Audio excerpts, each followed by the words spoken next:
আবারও প্রেসিডেন্ট নির্বাচিত হলে দায়িত্ব নেওয়ার আগেই ইউক্রেন রাশিয়ার যুদ্ধ থামানোর দাবি করছেন ডোনাল্ড ট্রাম্প। বৃহস্পতিবার নিউ ইয়র্কে এক অনুষ্ঠানে তিনি বলেন, নিষেধাজ্ঞা দিয়ে এই যুদ্ধ বন্ধ করা যাবে না। ট্রাম্প অভিযোগ করেন, ভাইস প্রেসিডেন্ট কামালা হ্যারিসের কারণেই সান ফ্রান্সিসকো ধ্বংস হয়েছে এবং সেখানকার মানুষ অন্যত্র চলে যেতে বাধ্য হয়েছে। সাবেক প্রেসিডেন্ট ডোনাল্ড ট্রাম্প বলেছেন, কামালা হ্যারিসকে ক্যালিফোর্নিয়ায় ফেরত পাঠানোর সময় হয়েছে।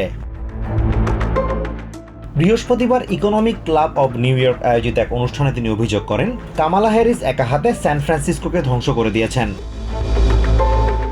তিনি দাবি করেন, সান ফ্রান্সিসকোয় বসবাস করতে না পেরে সেখান থেকে মানুষ অন্যত্র সরে যাচ্ছে, ঠিক যেভাবে নিউ ইয়র্ক থেকে মানুষ অন্যত্র চলে যাচ্ছে।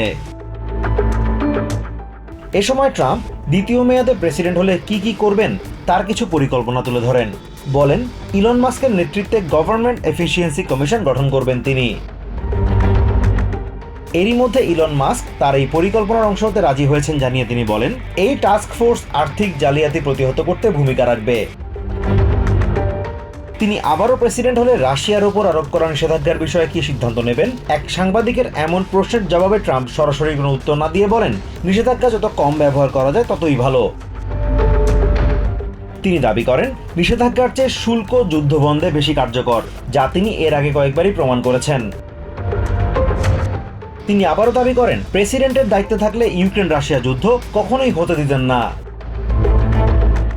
প্রেসিডেন্ট নির্বাচিত হলে দায়িত্ব নিয়ে অফিসে বসার আগেই ইউক্রেন রাশিয়া যুদ্ধ বন্ধ করবেন বলে আত্মবিশ্বাসের কথা জানান Trump. Azimur Rashid Kanak, TVN24 news desk. New York থেকে সম্প্রচারিত TVN24 টেলিভিশন বিশ্বজুড়ে বাঙালির কণ্ঠস্বর।